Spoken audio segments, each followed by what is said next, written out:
From the comforting arms of Bellevue to the electrifying pace of the city, my life transformed in ways I could never have imagined. Once wrapped in a cocoon of love and trust, a devastating betrayal by Damien pushed me out, making me question everything I held dear. I remember the pangs of pain, the numbing nights, and the struggle to find a foothold amidst the city's chaos. Yet, this is not just a tale of loss. It's the story of my rebirth. In the city's maze, I found more than just a fresh start. Alongside Maya, a beacon of strength and ambition, we ventured into the tech world, creating Lux Life. This wasn't merely an app. It was our dream molded into digital reality, a bridge between luxury and the everyday. But my journey wasn't only about corporate successes or accolades. It was about confronting the wounds Damien had inflicted, the shadows that loomed large even as Lux Life shone bright. There were reacquaintances, unexpected and intense. Encounters that reopened old scars, but also offered closure. Every step, every setback, every victory shaped me, teaching me resilience, the power of forgiveness, and the beauty of new beginnings. So, come walk with me. Dive into my narrative, witness my rise from the depths of heartbreak, my relentless drive in the tech realm, and my eventual reconciliation with the past. This isn't just my success story. It's the testament of how, even when shattered, the human spirit can piece itself back together, stronger and more radiant than ever. My name is Amanda, and this is my story. I'd often walked the idyllic streets of Bellevue, feeling the sun-dappled leaves caress my face. It wasn't just the beauty of the town that charmed me, but also the dreams it held. Every brick, every corner, and every smile I exchanged with the townsfolk spoke of the life I'd painstakingly built with Damien. The town had been a silent witness to our story. We met at the Bellevue Summer Fair. He, with his hazel eyes and quick wit, had approached me at one of the stalls. Hours were spent talking, laughing, and sharing our dreams. It wasn't long before we found ourselves deeply in love, and with that love, we built our dream, a boutique hotel at the edge of town. Years blurred into one another as our hotel grew in popularity. The scents of fresh roses, the hum of our busy staff, and the laughter of our guests were the soundtrack of my life. Each corner of the hotel whispered stories of our combined dreams. I vividly remember designing the rooms, selecting fabrics for the curtains, and poring over menu cards for our in-house restaurant. Late evenings often saw me in our garden, sipping on a cup of tea, surrounded by the sweet scent of blooming flowers. The soft glow of the fairy lights, intertwined with the branches, created a magical ambience. Everything felt right. Everything felt perfect. That was until the day reality came crashing down. Curiously sorting through paperwork in our study one afternoon, I stumbled upon bank notices. My heart raced as I scanned through the shocking numbers. The hotel was in deep financial trouble. How had this happened? I'd been so meticulous with our funds, always ensuring we lived within our means. Confronting Damien that evening, my world shattered. The man I'd loved, trusted, and built a life with confessed to his mistakes. Not only had he gambled away our savings, but he'd also hidden his affair. The pain was unbearable. Our dream was slipping through my fingers, replaced by hurt, confusion, and a torrent of questions. In my heartbreak, Maya's voice was a balm. My best friend since college, she'd always been my anchor. We had shared countless nights talking about our dreams and aspirations. "Come to the city," she gently urged. "You deserve a fresh start." A sleepless night followed. But by dawn, the decision was made. Bellevue held too many memories, and I needed to distance myself. Packing was heart-wrenching. Each object, each memory was a stark reminder of my broken dreams. But I couldn't stay. I needed to rebuild myself.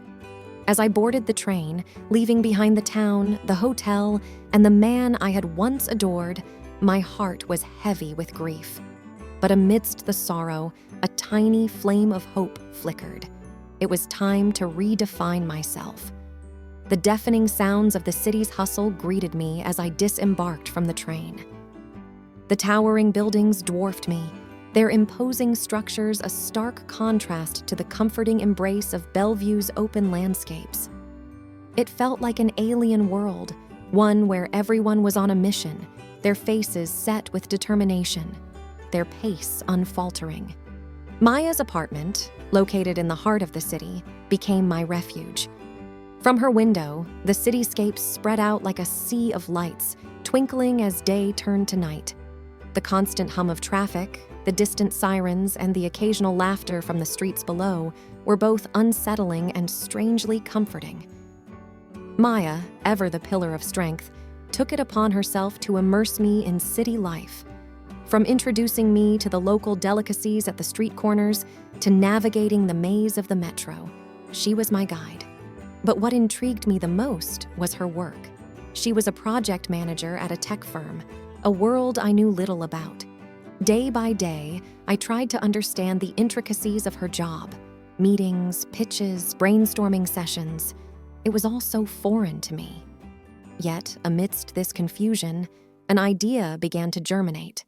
The world of tech was vast, filled with possibilities. I realized there was a gap, an untouched niche that combined luxury hospitality with technology. One evening, as Maya and I sat on her balcony, I hesitantly shared my thoughts. To my surprise, she was ecstatic. "You need to pitch this," she declared, her eyes gleaming with excitement. "It's revolutionary." Weeks went by as I worked on my idea. With Maya's guidance, I learned the ropes of the tech world, attending workshops, networking events, and countless seminars. As my concept took shape, I named it Lux Life, an app that would seamlessly integrate luxury services for high-end clients, offering them experiences like never before. Drafting a proposal, securing meetings, and finding potential investors became my daily grind. The world of business suits, PowerPoint presentations, and venture capitalists was daunting. More than once, I found myself battling doubts and insecurities. Is this truly for me? I often pondered. Can I succeed in a domain I know so little about? One particularly challenging day, after a disheartening meeting with potential investors, I returned to Maya's apartment feeling defeated. The memories of Bellevue, of my failed dreams, seemed to haunt me. But Maya, sensing my despair, enveloped me in a warm hug. "You've got this," she whispered. "Remember why you started." With renewed vigor, I delved deeper into the development of Lux Life. And as days turned into weeks and weeks into months, the app began to gain traction. From initial skeptics, there emerged a growing number of believers. Lux Life's potential was undeniable. It promised something the market had never seen, and I was at its helm. As the one-year anniversary of my move to the city approached, Lux Life was set for its official launch. Invitations were sent, the media was buzzing, and anticipation was high.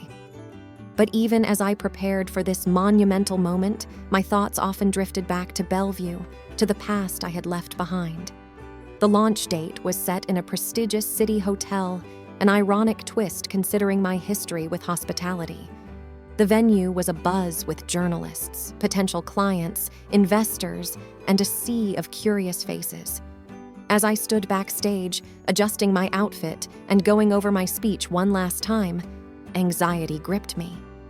Could I really pull this off? I thought. What if it fails? But when the lights dimmed and I stepped onto the stage, something changed. The crowd's attentive gaze, the hushed whispers, and the weight of the moment fueled a newfound confidence in me. With every slide I presented, every feature of Lux Life I described, the audience seemed more intrigued, their skepticism replaced by genuine interest.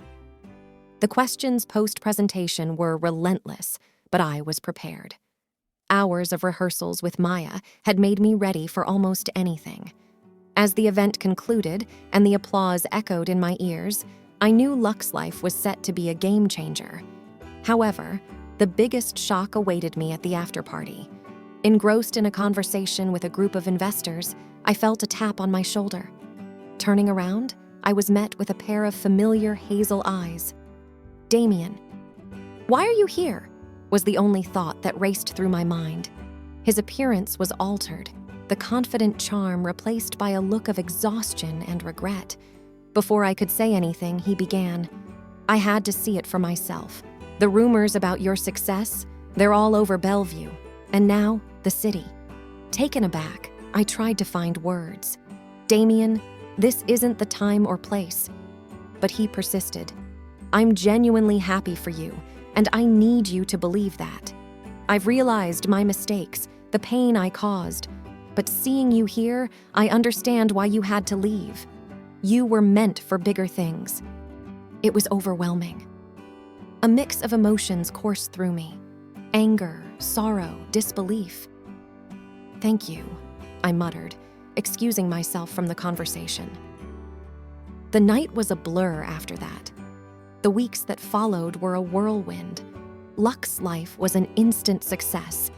Its seamless integration of luxury with technology caught the attention of many, leading to numerous collaborations, partnerships, and business offers. Maya and I, once dreamers in a small town, were now names recognized in tech circles. Yet, Damien's unexpected appearance lingered in my mind. His words, his regretful demeanor, haunted my thoughts.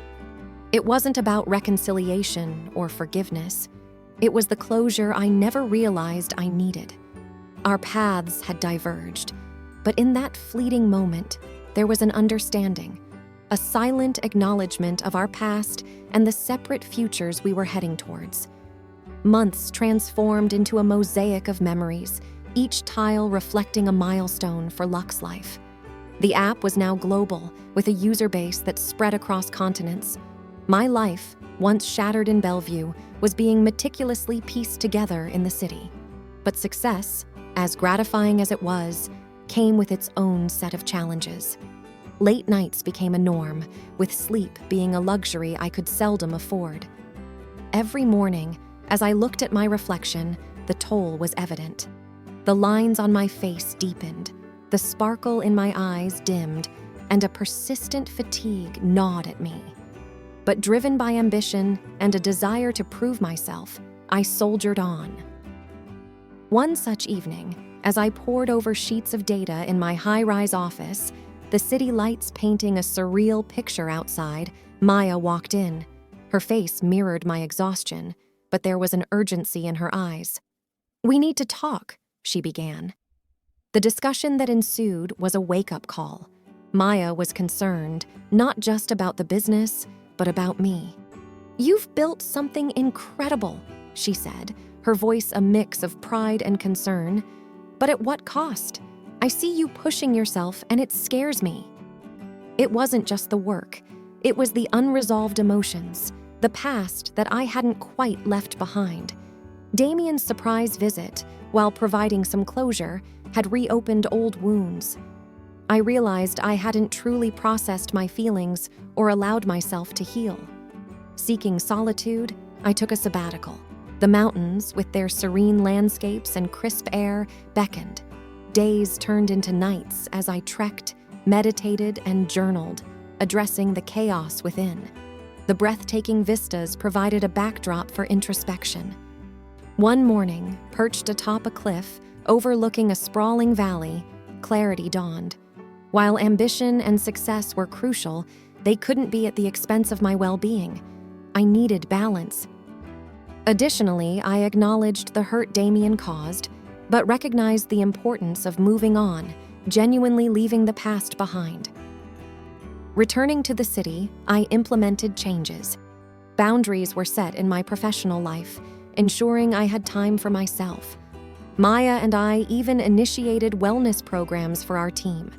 But the most significant change was personal. I began therapy, addressing the emotional baggage I had long ignored. As weeks turned to months, the transformation was palpable.